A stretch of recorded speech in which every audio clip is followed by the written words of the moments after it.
Bueno, lo que yo quiero en alguna medida es tratar de ir ampliando todas las cuestiones que nosotros hemos hecho de los encuentros anteriores. Hemos hablado de indicadores, recuerdan ustedes la clasificación, y en alguna medida hay que ordenarse o bien tratar de ordenar el trabajo del controller, o sea, la figura del controller, y que una de las formas de determinar un criterio para clasificar en forma ordenada es esta, por ejemplo, en saber con qué tipo de medidas te encuentras, con cuantitativo, si es financiero, etcétera, o cualitativos, que son blandos, en qué ámbito de aplicación vos lo vas a usar, que esto, como ustedes podrán apreciar, son las áreas de la empresa: producción, marketing, sistemas, recursos humanos, etcétera.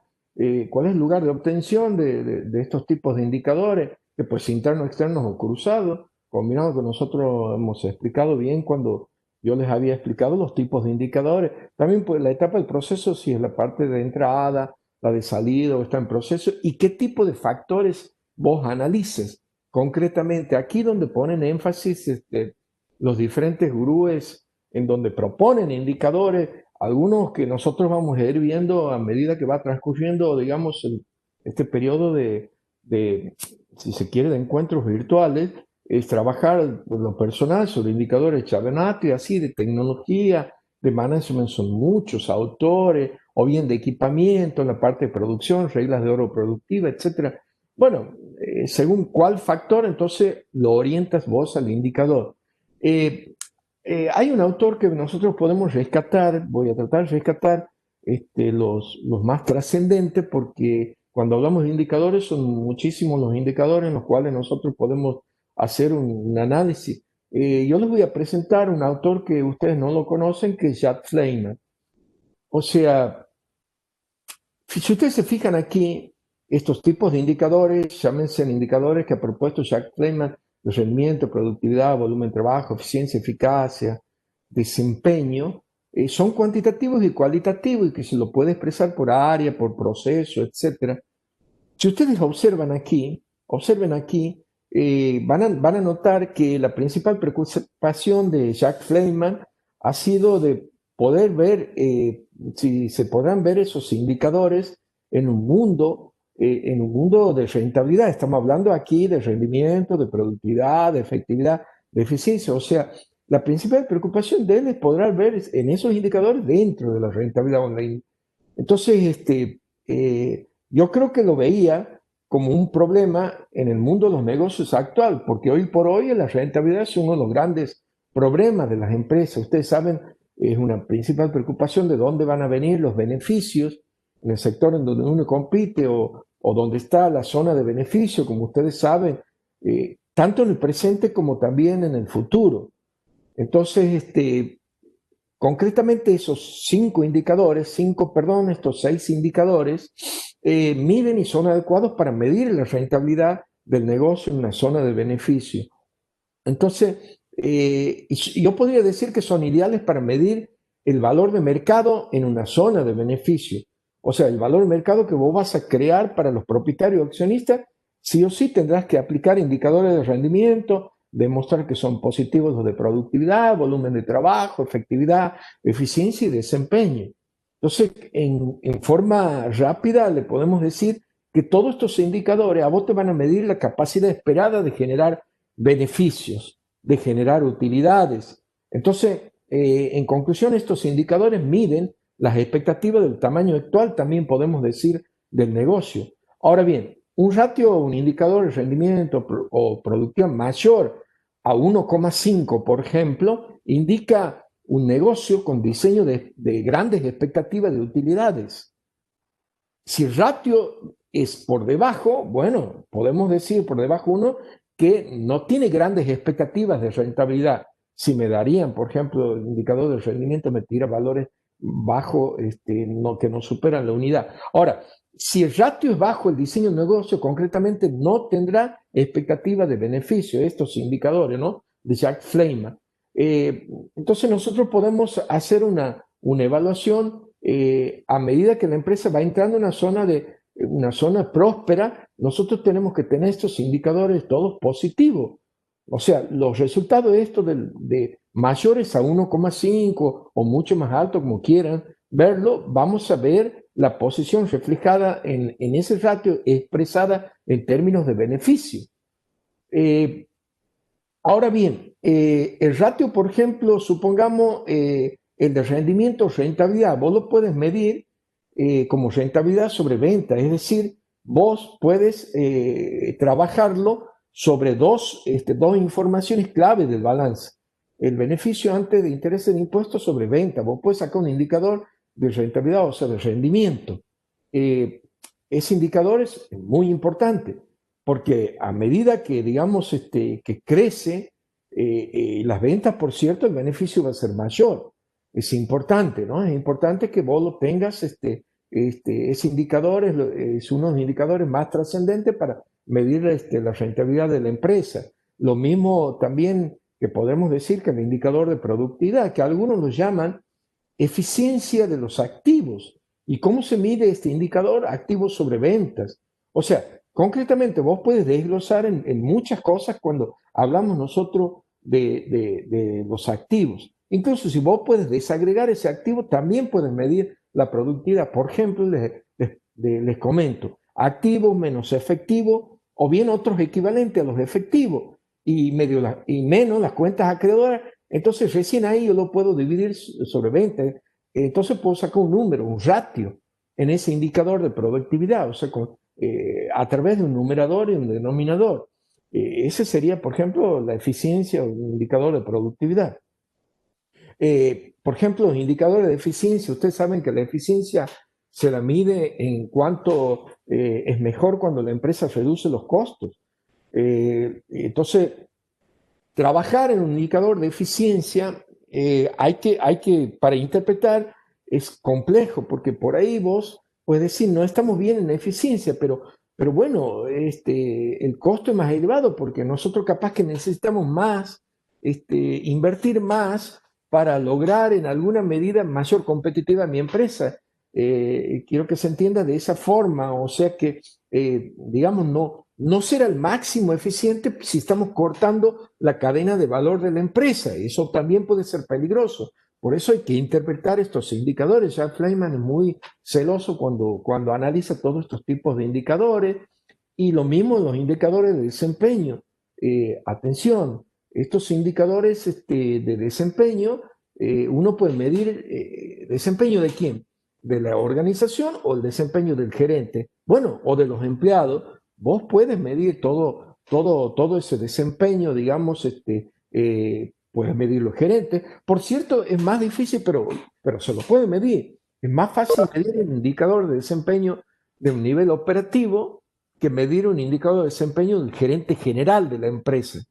Pero bueno, ¿cómo se lo mide? A través de la eficiencia y la eficacia. Y ustedes saben cómo se mide esto, a través de las metas. Hay metas en las cuales se ha fijado el nivel general, entonces las metas, en la medida que se cumple, ese desempeño va a ser eficaz.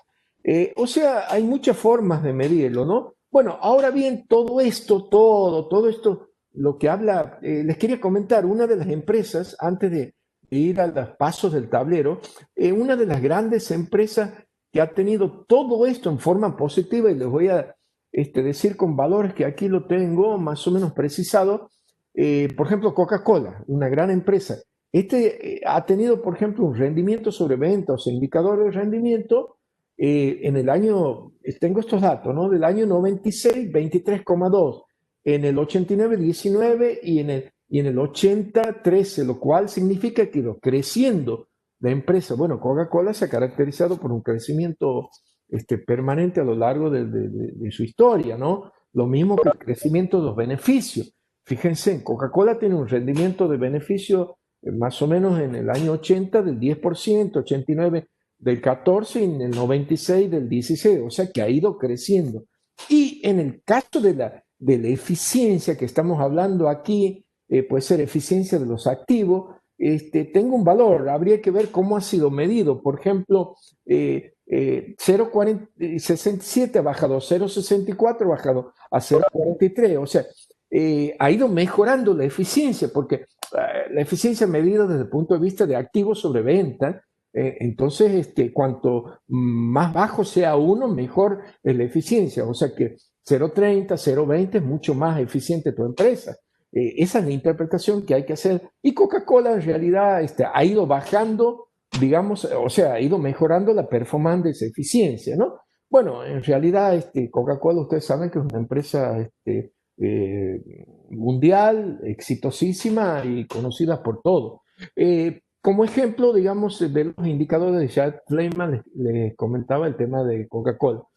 Ahora bien, todos estos indicadores ustedes los van a poner en los tableros para evaluar la empresa. Seguramente van a tener problemas porque como estamos en pandemia, entonces es difícil obtener los estados contables, pero lo que me interesa es que lo interprete con 4 o 5 indicadores. Yo le voy a enseñar mucho cómo evaluar, cómo hacer controller en la parte financiera, pero me va a interesar que más o menos ustedes puedan interpretar los grandes indicadores que puedan medir la gestión de su empresa. Estamos hablando de la financiera dentro de todo un tablero de comando. De todas formas, los pasos para el diseño del tablero de comando son alrededor de 7, 8.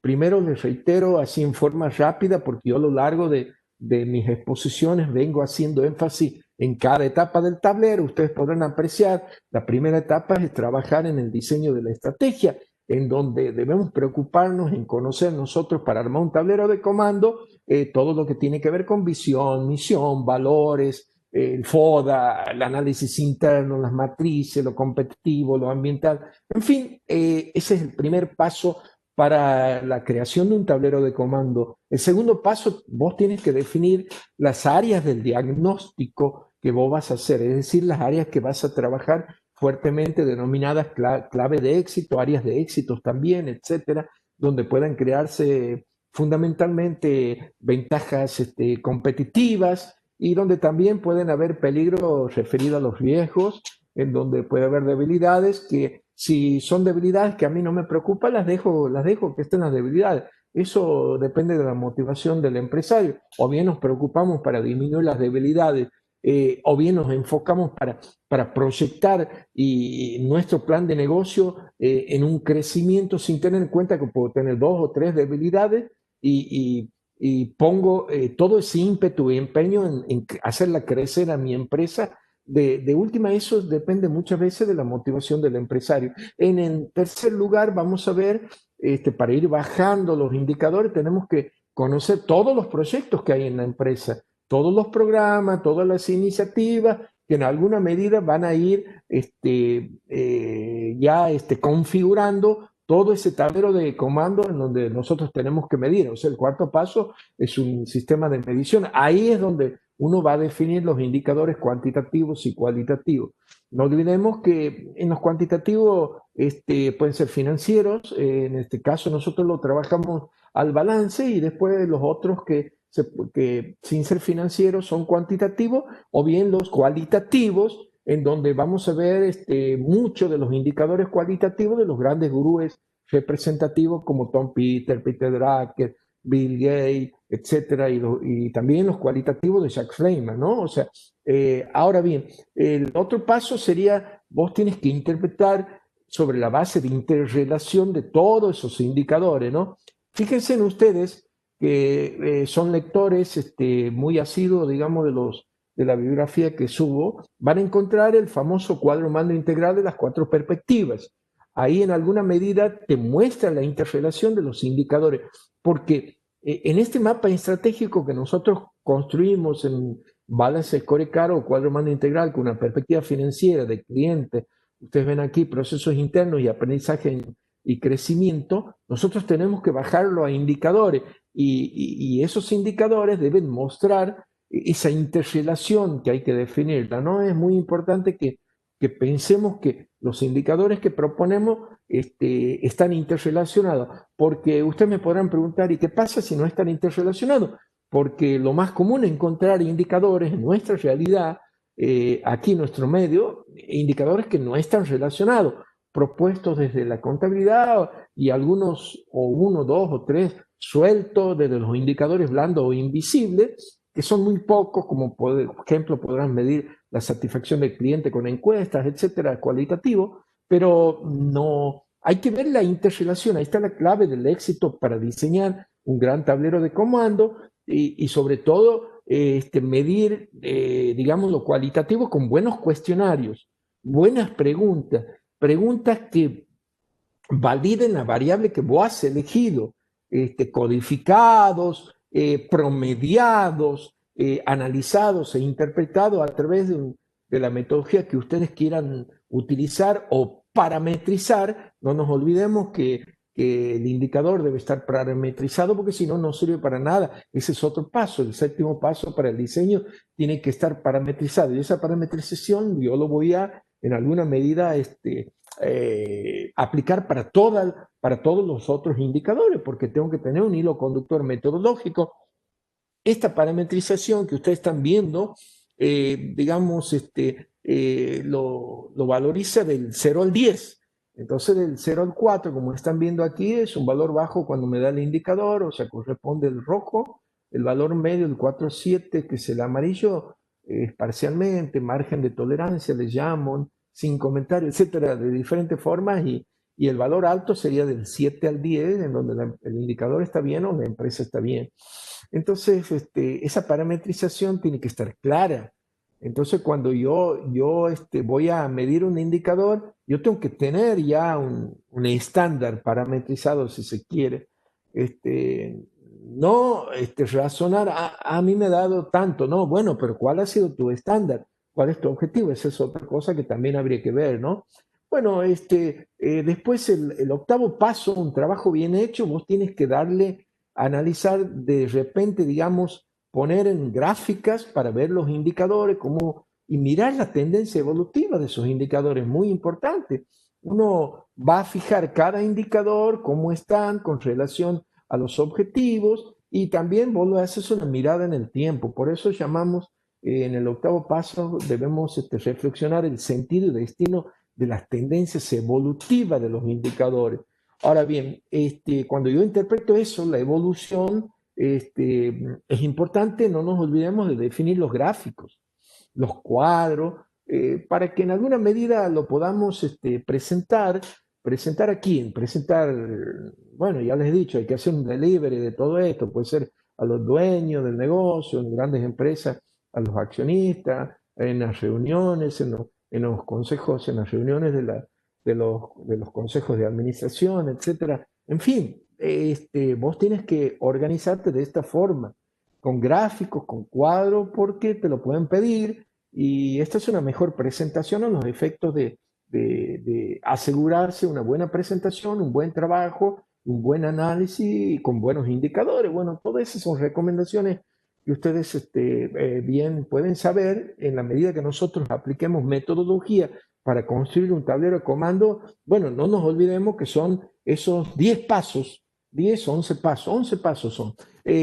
¿Por qué? Porque el otro paso, el 10, nosotros tenemos que establecer y predefinir en alguna medida o predefinir medidas de validación de toda la información básica y primaria, de todo lo que yo tengo que ver la validación, o sea, tengo que validar, digamos, con relación a mis objetivos, a mis metas, a lo que yo he planteado, digamos, como metas desafiantes, y después validar la información si esta información es la información real, verdadera. Yo la puedo validar de muchas formas. Puedo validar cruzando información, por ejemplo, y también por ahí el tema de balance de una información habrá que validarla de nuevo, porque hay cosas que seguramente les voy a comentar en un rato sobre cuando hablemos un poco sobre balance, la parte financiera de un tablero de comando. Hay que tener en claro la validación de la información, de estos números, etcétera, o la realidad de la misma, ¿no? Y por último, como cierre, que la tarea fundamental del control de gestión, el paso número 11, les presento, serían las recomendaciones. Aquí está. Es muy importante recomendar en control de gestión, porque ustedes saben que el control de gestión no toma decisiones. Entonces, lo que hace el control de gestión, en alguna medida, es recomendar lo que ha visto de todo el armado del sistema de información y que se ha traducido en indicadores. Así hemos formulado, hemos trabajado con herramientas de Ishikawa, matrices, tablero, Kaplan y Norton a través de las 4 perspectivas, los modelos de conversión, hayamos trabajado por donde hayamos elegido la herramienta, nosotros lo que tenemos que hacer, buenas recomendaciones. Ahora, les sugerimos, esto lo saqué, digamos, del libro, recuerdo, de Jorge Hermida y Roberto Serra, que ustedes lo conocen porque se los he nombrado en Políticas y Tácticos. Se les recomienda para recomendaciones del control de gestión, son la matriz de impacto de oportunidades y la matriz de impacto de amenaza. Ustedes podrán apreciar, si ustedes recuerdan aquí, de 0 a 100 se mide el impacto, para qué crece, 0 al 100. Entonces ubicamos nuestra información, podemos caer aquí o podemos caer aquí. Entonces estas enseñanzas que nos da Hermida, como de acción inmediata, preparar alternativas, seguir controlando, evaluar impacto, son una referencia. Son buenas como ayuda, como para ver qué podemos hacer o cómo podemos recomendar, qué cosas podemos hacer. Estamos hablando, fíjense, en que si caemos aquí, una acción inmediata, en forma rápida, una amenaza. Bueno, cambiar, reestructurarse, hacer reingeniería. Bueno, el indicador te lo va a decir, ¿no? Porque al tener una lectura del indicador, uno puede hacer una recomendación. Entonces vos puedes meterlo en estas dos matrices. Bueno, ahora bien, ahora vamos a la verdadera, el verdadero modelo conocido, que aquí no hay duda de las cosas que nosotros podemos hablar cuando hablamos, digamos, de ratios, que hablamos de indicadores financieros, o como dice, digamos, Peter Drucker, indicadores visibles. Nosotros tenemos el reporting financiero. Ustedes van a ver aquí un esquema de rentabilidad, también van a ver que todo esto tiene que ver con el lenguaje de los negocios, traducidos principalmente a ecuaciones fundamentales, en donde se traduce en una contabilidad desde una situación financiera a una situación económica. Ahora bien, la situación financiera, que no es esta que estamos viendo, es una situación a fecha, tengan en claro. Ahí está la gran diferencia entre una y otra. La situación financiera es una situación a la fecha con variables estáticas. En cambio, lo que ven ustedes aquí, lo económico, están viendo la evolución del ejercicio, las variables dinámicas. Entonces, ¿qué es lo que le interesa al tablero de comando o al control de gestión? Ratios monetarios para el tablero de comando. Entonces, eso es lo que le interesa al control de gestión. O sea, ¿y de dónde van a sacar todo eso? También le interesa definir el punto de equilibrio, ¿no? O sea, no olvidar eso también. Entonces, la contabilidad es la madre de todo esto. Ustedes saben que la contabilidad es una herramienta de control, es una herramienta de control más bajo, el operativo. Sí, correcto. Es una herramienta de control operativo. Yo puedo decir que es el mayor repositorio de datos cuantitativos que se ha definido en el lenguaje de negocio. Sí, la contabilidad. Porque reconoce un conjunto de ecuaciones, como les decía, que tiene que ver con relaciones de activo, pasivo, como podrán apreciar, patrimonio neto, cuentas de resultado, como ven aquí ustedes. Entonces las relaciones que entre eso y el juego táctico y estratégico entre ellos constituye una fuente de información para el control de gestión. Eso quiero que se entienda. O sea que no podemos decir que no sirva nada la cantidad, pero bien hecha, bien actualizada, real, verdadera, es muy útil para un análisis e interpretación, y lo usamos nosotros con indicadores cuantitativos sacados desde la situación económica y la situación patrimonial. Pero quiero decirles que afronta 3 grandes problemas este análisis. Una presión inflacionaria, la de hoy en Argentina, ¿no? La dimensión de la economía informal en Argentina y la cultura fiscal. O sea, son 3, yo diría, maldiciones que tiene nuestro país, lamentablemente. Presiones inflacionarias, maldiciones, digo. ¿Por qué? Porque para contrarrestar hay que establecer balances en moneda constante y valores patrimoniales ajustados a la realidad del momento del cierre. Pero bueno, aquí en Santiago del Estero no estamos aplicando moneda constante. Los balances son históricos. Y te digo más, no está aprobado por el Consejo todavía. Aunque está aprobado a nivel nacional, que hay que ajustar los valores, pero aquí estamos viendo valores históricos. Entonces yo puedo decir, ¿de qué me sirve ante una presión inflacionaria esta información para yo traducirlo en un tablero de comando? Les pregunto a ustedes, ¿de qué me sirve? Bueno, es una maldición, es la primera maldición. La segunda maldición, les digo, es la dimensión que hay en nuestro país, en el Santiago del Estero, de una economía informal. Sí, sí, sí, porque los problemas en la economía informal te genera todo un problema para captar la totalidad de la información. O sea, no solo, digamos, la cultura fiscal que pueda tener la empresa en cuanto a transparentar la cultura fiscal, me refiero a mostrar cifras verdaderas y pagar impuestos lo que le corresponde, que no es así, tenemos una gran dimensión informal, que es la segunda maldición, el problema. Y con esa situación nosotros tenemos problemas para captar toda la información. Claro, al ser informal no podemos captar toda la información. Y al no captar la información, podemos no tener buenos indicadores. O sea, esa es otra maldición. Y la tercera maldición ya les he nombrado, que sería la cultura este, fiscal. Esa es otra maldición para la República Argentina. Lo puedo decir que hay ambientes fiscales con fuertes efectos evasivos. Ahí me salió la palabra, hay fuertes efectos evasivos.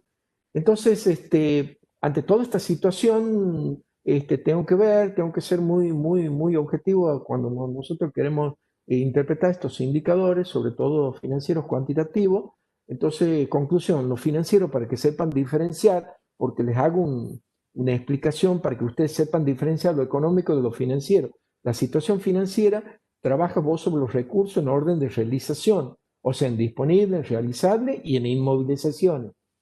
Y también en compromiso, acuérdense de los pasivos, en orden de exigibilidad, o sea, términos de propietarios, etcétera, o de terceros. Entonces vos tienes que ver el comportamiento de esa contabilidad. Entonces, en cambio, esta situación, la económica, te ve la evolución de los negocios. En cambio, la situación financiera surge a partir del análisis del estado patrimonial, o sea, del activo pasivo a una situación de fecha. O sea, tiene que ser a fecha.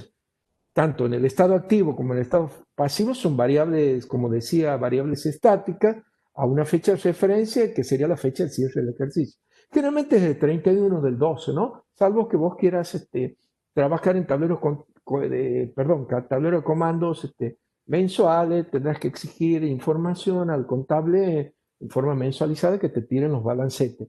Bueno, es necesario contar ahí en ese caso con balances mensuales, pero es un requerimiento muy, muy, muy limitante en empresas no organizadas. Porque las empresas que no están organizadas así, de esa forma, van a tener problemas, no te van a dar, no te van a, realmente no te lo van a, no te lo dan porque no tienen actualizada la contabilidad, no la tienen a fecha, pero para que vos tengas buenos indicadores, miren, es necesario rever esto. Yo a los contadores siempre les digo, ¿no?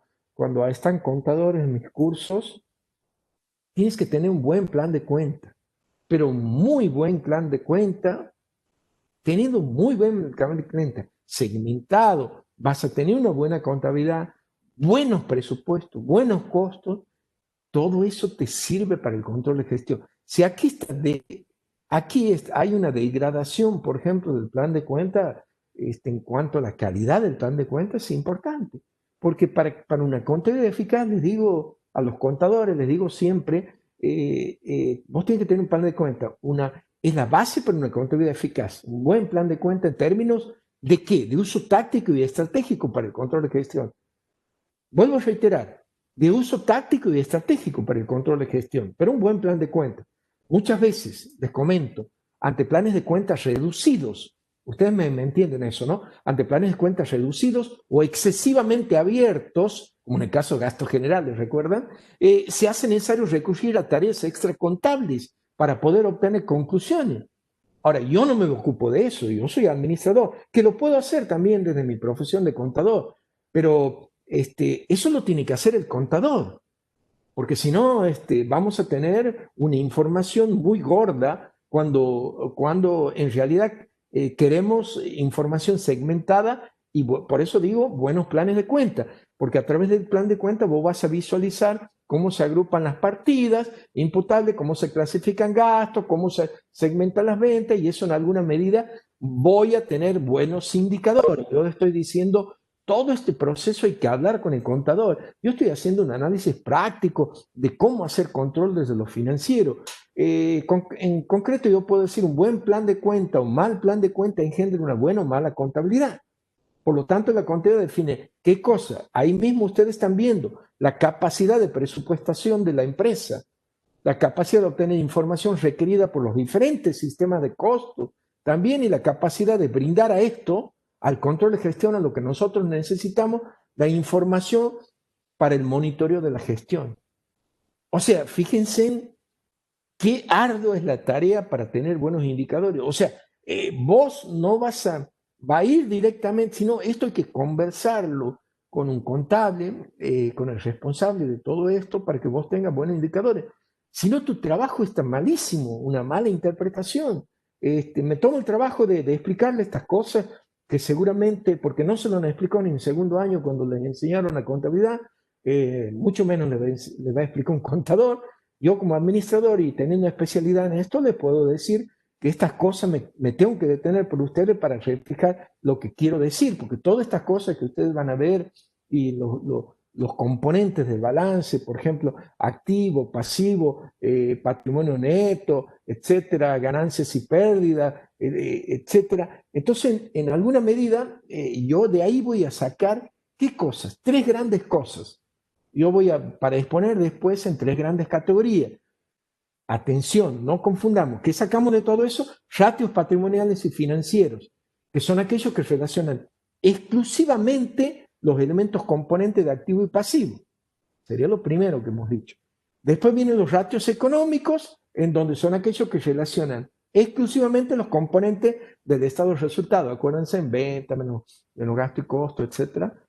Y después viene la combinación, el económico, financiero, en donde son aquellos que relacionan activo, pasivo o ambos elementos del estado de resultado. En alguna medida, todos estos ratios, todo esto que ustedes van a ver, que seguramente les han enseñado, pero yo en control de gestión se los puedo preguntar, ¿no? No vayan a pensar de que porque ustedes han visto finanzas, yo les voy a hacer interpretación del control de gestión. Lo que significa, se les dice la liquidez, por ejemplo, liquidez total, algo así que hagan un pequeño repaso de esto si tienen buenos apuntes, y si no, me pueden escuchar. La liquidez total, ustedes conocen que es la combinación entre dos grandes componentes, entre activo y pasivo. Ahora, ¿qué te expresa para el control de gestión este? Este rato te expresa la proporción de los recursos totales del activo con los que se atiende el pasivo total de la empresa. Esto es lo que te atiende eso. Ahora, ¿cómo lo saco? Bueno, ustedes ya lo saben, si saben contabilidad y tienen una buena base, disponibilidad de crédito a corto plazo, más inversiones a corto plazo, más bienes de cambio, más créditos a largo plazo, más bienes de uso, más bienes intangibles. Y después pones el pasivo, todo lo que va en deudas, comerciales, financieras, fiscales, deudas sociales también, etcétera. Entonces, esto es lo que me muestra. Ahora, es importante porque en alguna medida yo puedo tomar como referencia para ver cómo está la empresa en forma global. Después ya vengo un poco, si se quiere, metiéndola digamos, en un filtro en donde van a surgir todas las liquideces. Fíjense aquí, la corriente, activo corriente sobre pasivo corriente. ¿Qué te expresa este ratio? La relación entre los activos y pasivos corrientes de la empresa. O sea, ¿entre qué cosa? Entre la disponibilidad de crédito, inversiones, bienes de cambio a corto plazo. Ahora bien, y el pasivo corriente también es a corto plazo. Es decir, que cada uno de estos ratios te expresa un tipo de información. El de la liquidez restringida te expresa la relación entre activos corrientes, excluidos los bienes de cambios. O sea, ya lo vas, si quiere, segmentando un poco más sacándole los bienes de cambio de la misma forma que el anterior, puedes hacer el análisis de la liquidez restringida contra el pasivo corriente, por lo tanto es un indicador mucho más exigente para el control de gestión que el de liquidez corriente, ya que prescinde de stock para el cálculo.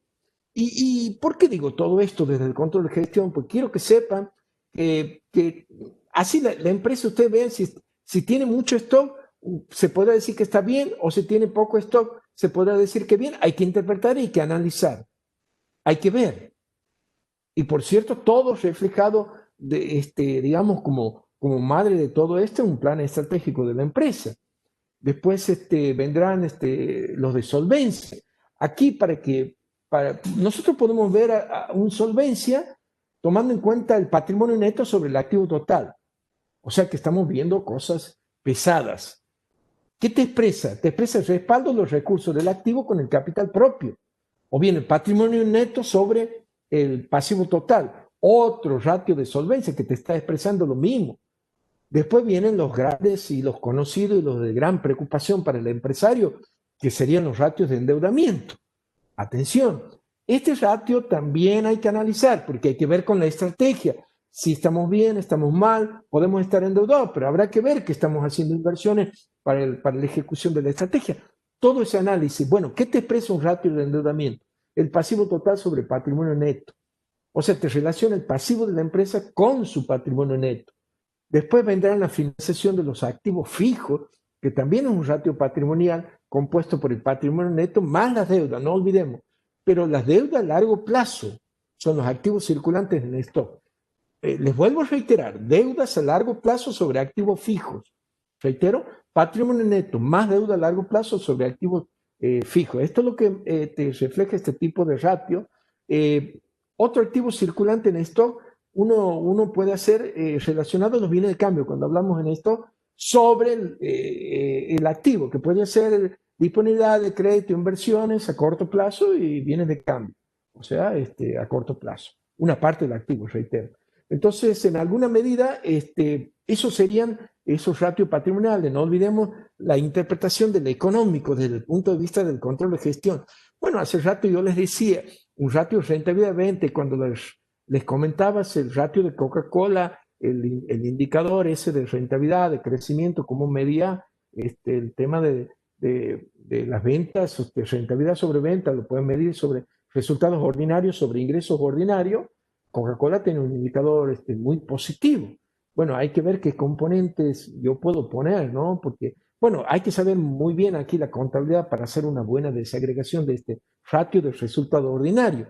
Yo puedo poner ingresos ordinarios menos gastos variables de producción, menos gastos variables de marketing, menos gastos variables de administración, y si tengo gastos variables de finanzas, financiero también lo pongo. Menos gastos financieros de producción erogable, menos gastos de marketing erogable, menos gastos financieros erogable, menos amortización de los bienes de uso también, si es que yo lo tengo. Bueno, eso vos lo puedes hacer en un sistema preparando tu indicador y bueno, tu sistema a través de planilla Excel prácticamente te puede tirar cuando guste vos este tipo de ratio, ¿no? O sea, aquí hay muchos chicos, ¿no? Por ejemplo, productividad, gasto variable, ingresos ordinarios sobre gasto variable, lo que les decía anterior, gasto variable de producción, de marketing, de administración, financiero, lo mismo que un gasto fijo, hago lo mismo, ingreso ordinario sobre gasto financiero de producción erogables y así sucesivamente. Es interesante, por ejemplo, la productividad de inmovilizaciones, habría que ver ingresos ordinarios sobre los bienes de uso más los activos intangibles. Bueno, es un ratio que es interesante porque para grandes empresas hay que tomar decisiones en cuanto a activos inmovilizados, ¿no? Y después la contribución marginal, que ustedes la conocen por los puntos de equilibrio. Ustedes han visto muchos puntos de equilibrio, ingresos ordinarios menos gastos variables sobre ingresos ordinarios. Después ven el punto de equilibrio integral, el punto, ya vamos a ver, el punto de caja del mes, que lo puedes sacar sobre los gastos fijos mensuales erogables sobre porcentaje de contribución marginal. Todo esto lo sacas vos del estado económico, ¿no? El costo financiero sobre el pasivo, el costo financiero sobre el capital. O sea, el costo financiero tengan en claro, les aclaro, es gasto variable financiero más gastos variables fijos financieros erogables, ¿no? Sobre capital más reserva más resultado no asignado, que sería toda la parte del capital, ¿no? Y así sucesivamente uno puede ir armando innumerables ratios que tienen que ver con los económicos. Y después está la combinación que les digo, el ratio económico financiero. Bueno, ustedes ven aquí, yo les hice, digamos, lo más importante, rotación del patrimonio neto, sacado sobre ingresos ordinarios sobre el patrimonio neto, rentabilidad del capital, lo puede sacar sobre el resultado de la explotación por 100 sobre capital propio, también puede sacar otra rentabilidad, un porcentaje de la rentabilidad sobre ventas por rotación del patrimonio. O sea, vos puedes sacar de diferentes formas la rentabilidad, ¿no? Eso es lo que voy. O bien la rentabilidad del pasivo total, como podían ver, aquí entran las deudas, o sea, resultados ordinarios sobre el pasivo total.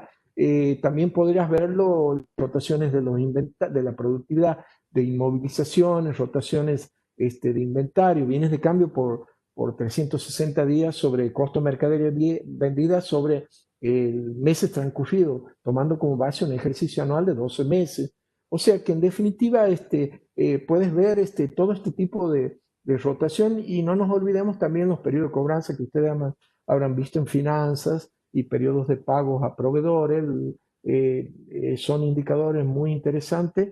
O sea, esto ustedes saben cómo se saca el periodo de cobranza, ¿no? Créditos por venta por 360 cuando lo puedes sacar y también sobre ingresos ordinarios. El periodo de pagos de proveedores lo sacas de periodo de pagos sería deudas comerciales por 360 sobre compra. Bueno, en fin, la contabilidad hay que conocerla, ¿no? O sea, les he hecho un pantallazo de los indicadores clave que ustedes pueden monitorear, no les digo que lo saquen eso y lo trabajen en su trabajo, pero lo tengan en claro que desde lo financiero se puede analizar muy profundamente esos indicadores a través de una buena contabilidad. No nos olviden de tener un plan de cuenta. Y aquí aparecen los grandes campos que serían el costo directo. Fíjense en ustedes, costos fijos, costos combinados, costos variables, costos encadenados. Ustedes saben los conceptos que tienen que ver cada uno de estos, que han visto punto de equilibrio y han visto el costo fijo, el costo variable, etcétera. Acuérdense, son aquellos gastos que no dependen del nivel de actividad. En cambio, los variables son los que dependen del nivel de actividad. El costo combinado son los más difíciles de tratar esto. Fíjense, en el costo directo estamos enfocándolo, pues representan el comportamiento de fijeza combinado en ciertas variabilidades, ¿no? Y se lo pueden tratar aquí los que ustedes seguramente han visto, los semifijos o semivariables. Aquí es menester imaginar procedimientos que apunten a una desagregación identificando componentes, ya sea fijo o variable. Eso sería costos combinados, ¿no? Y los escalonados que ustedes ven aquí, nos referimos a los comportamientos más que nada a largo plazo de los costos fijos, pero aunque en realidad la fijeza es muy relativa cuando la empresa afronta una senda de expansión de la actividad, va a perdurar determinados parámetros de variación y luego crece en forma ascendente. Ahí lo van viendo los costos escalonados, ¿no? Bueno, y después van a ver, creo que los costos, a ver, los erogables, perdón, los costos fijos que vimos, variable, combinado, escalonado, los costos erogables, bueno, estos costos erogables son con respecto, digamos, los costos fijos. Se debe tener en cuenta que pueden asumir dos grandes categorías que ustedes conocen y son esenciales para el cálculo de diferentes tipos de puntos de equilibrio de la empresa. El costo erogable o de bolsillo también, que nos llaman, son los que se generan un egreso financiero, ¿no? Y los no erogables son aquellos en los cuales los procedimientos, yo diría, contables de apropiación, perdón, deben necesariamente afectar los resultados económicos.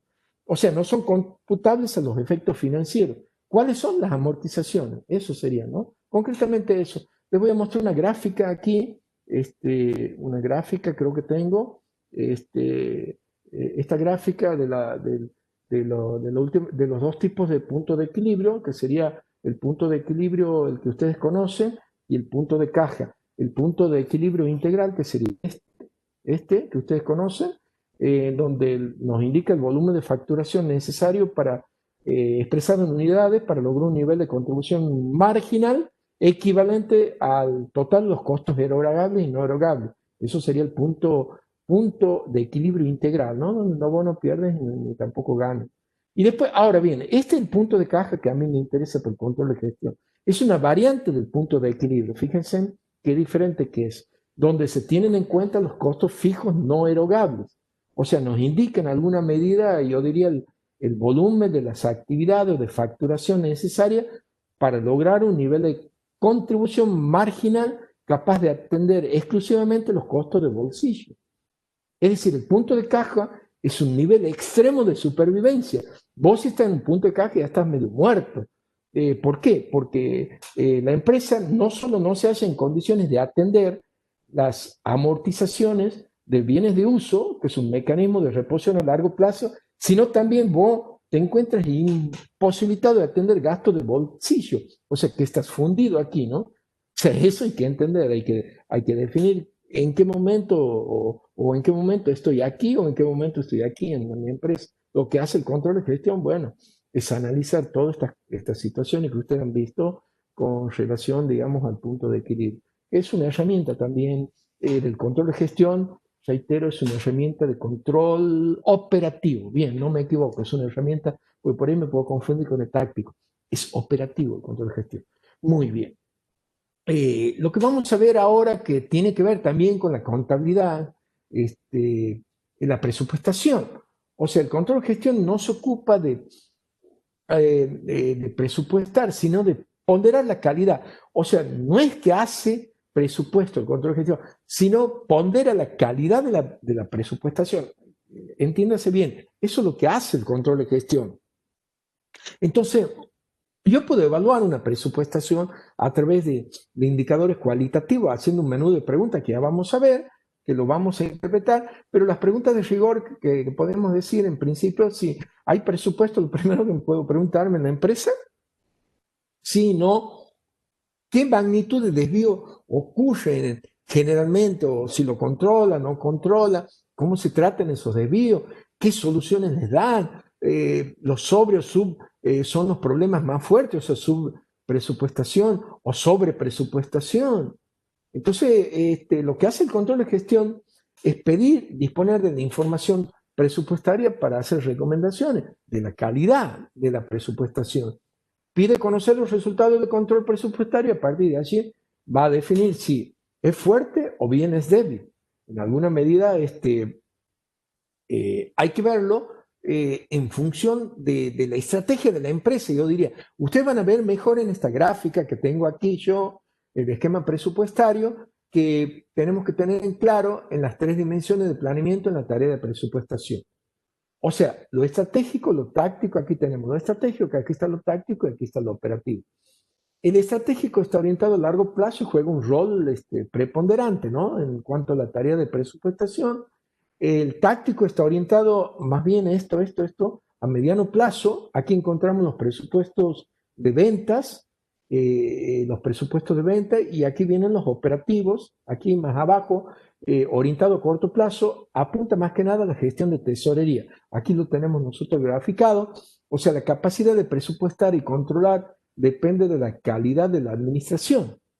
Entonces, el ratio más común que vos puedes encontrar en ratio de control presupuestal, así en forma rápida, en un control presupuestario, vos tienes que comparar el importe de las ventas mensuales de cada uno de los productos de la empresa con el importe de las ventas presupuestadas. Entonces, es un ratio común y corriente.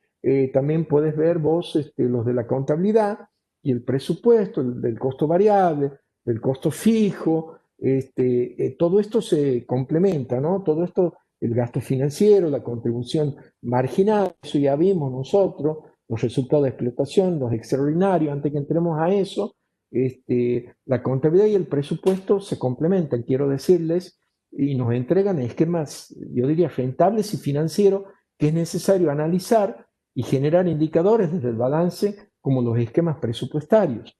Entonces, todos estos esquemas presupuestarios que les he mostrado, que son esos, es decir, la contribución marginal y todo lo que viene de la contabilidad y la presupuestación, son muy importantes para tomar decisiones. Entonces, yo les pregunto, ¿cómo podemos medir la gran pregunta, la calidad de la presupuestación? Entonces podemos hacer construir buenos indicadores desde la gestión presupuestaria de costos. Aquí tengo más o menos cuatro indicadores o cuatro que podemos medir desde lo cualitativo los presupuestos. Estamos midiendo la calidad del presupuesto. Bueno, el desarrollo de la gestión presupuestaria, que sería, es un indicador que yo podría medirlo. Bueno, aplicamos las 5 preguntas como sabemos la metodología. Podemos preguntar estas preguntas que ya están diseñadas, están modelizadas, si existe una actitud proactiva en la formulación de los presupuestos.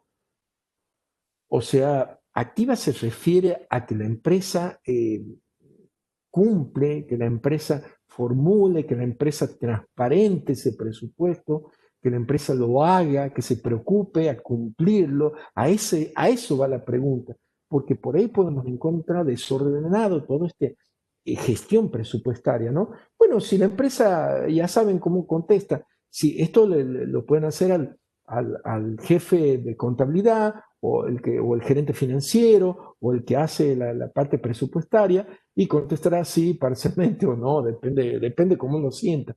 Aquí lo que hay que medir es con objetividad, ¿no? Y después ver, comprobar también, ¿no? O sea, no guiarnos de lo que nos diga esa persona, ¿no? Se puede hacer control por oposición también, pero eso después les voy a comentar. Se preparan como mínimo presupuesto a 12 meses, como mínimo. O sea, ahí te van a mostrar si tienen presupuesto mensual, qué sé yo, cada semestre o cada año, etcétera, como mínimo 12, cumpliendo un poco, digamos, el periodo de la contabilidad, ¿no? Se hacen todos los sectores comprometidos con las proyecciones.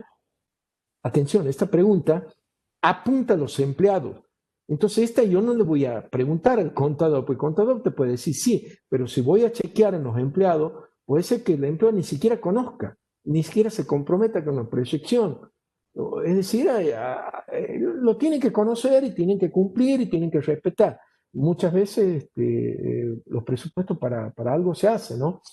Bueno, cierto que yo les he hablado mucho de los presupuestos flexibles, pero eso va en otro análisis. Se plantean convenientemente proyecciones financieras y económicas, o sea, ese análisis que les hice anteriormente, de toda la contabilidad, el plan de cuentas, buenos indicadores, bueno, vos tenés que hacer proyecciones económicas financieras con buenos ratios también. La dirección estimula la vigencia de una cultura presupuestaria, o sea que trabajemos bajo un presupuesto. Bueno, eso sería, si la empresa contesta sí, tendría un valor exitosísimo, lo cual la gestión del desarrollo del presupuestario sería fuerte, un indicador fuerte. Estamos midiendo la gestión, muy bueno. Ahora, si nosotros queremos medir el control del presupuesto, ya apuntamos a otro tipo de preguntas. Por ejemplo, ¿se controlan los desvíos del flujo de fondo? O sea, las grandes divisiones que hay como consecuencia de los cambios. ¿Se controlan los desvíos de las proyecciones económicas? O sea, qué tanto estamos cerca o lo que hemos proyectado, o más lejos de lo que hemos proyectado, y si tomamos decisiones, y si respondemos en forma rápida. Bueno, o sea, todo eso, además de preguntar, yo puedo charlar también, ¿no? Con el responsable de todo eso. Se responsabiliza convenientemente los desvíos de los diferentes sectores. O sea, tiene que haber responsabilidad por sectores, por área, ¿no? Porque el presupuesto es para toda la empresa, ¿no? Los controles se efectúan sobre el desarrollo de los acontecimientos. Esto, atención, es interesante porque vos controlas en forma paralela. A medida que vas efectuando las operaciones, vas haciendo control del presupuesto y no al final, ¿no? Es interesante esta cultura de cómo gestionar los presupuestos, de cómo controlar. Se prevén y se aplican los correspondientes ajustes a partir del desvío. O sea, los ajustes que hay que hacer y cuando se detectan diferencias hay que hacerlo, pero háganlo en forma rápida, porque si lo hacen en forma retrasada, bueno, no sirve de nada, pierden competitividad, la gestión, ¿no? Bueno, también pueden medir otro indicador para medir la calidad del desarrollo, se llama de la gestión de costos. Aquí va apunta al tema de costo que hablamos anteriormente, ¿no? Recuerden, fije en la empresa un sistema de costeo conocido por todos. El sistema de costeo responde a las necesidades funcionales de la actividad. Se aplica el costeo directo para las decisiones comerciales a mediano plazo, lo que les comenté, el sistema de costo. Se conoce con claridad los puntos de equilibrio de la firma, acuérdense, punto de equilibrio, punto de caja, etc. Se utilizan convenientemente costos para el ejercicio del pricing. O sea, en definitiva, la gestión presupuestaria es muy importante realizarla desde el punto de vista, digamos, de evaluar cómo hacemos los presupuestos, cómo trabajamos en la gestión de los costos. Por ejemplo, aquí 2 o 3 preguntas les puedo mencionar para hacer un control de costo. Se manejan, miren qué importante esta pregunta, se manejan los costos a partir de escenarios inestables. Es interesante la forma en que uno va proyectando sus costos de la empresa. Eh, se controla, por ejemplo, la ocurrencia de los costos desde la contabilidad, o sea, una buena contabilidad, ¿no? Se entiende, ¿no? Se informa la dirección sobre el comportamiento de los costos. O sea, yo puedo tener un análisis de mi área, pero no informar. Bueno, todo eso hace el control de gestión. Imagínense, el control de gestión lo que evalúa, ¿no? Evalúa hasta lo impenetrable en cada gestión y eso, en la medida que uno trabaje desde adentro de la empresa, va a poder hacer este tipo de sistema de control de gestión, ¿no? Que en realidad es importante hacer todo el control presupuestario para la empresa. Bueno, en definitiva, las cuestiones, vamos a detener un poquito el video a los efectos de que en alguna medida podemos conversar qué les ha parecido, porque hemos tocado, si se quiere, la parte financiera que necesariamente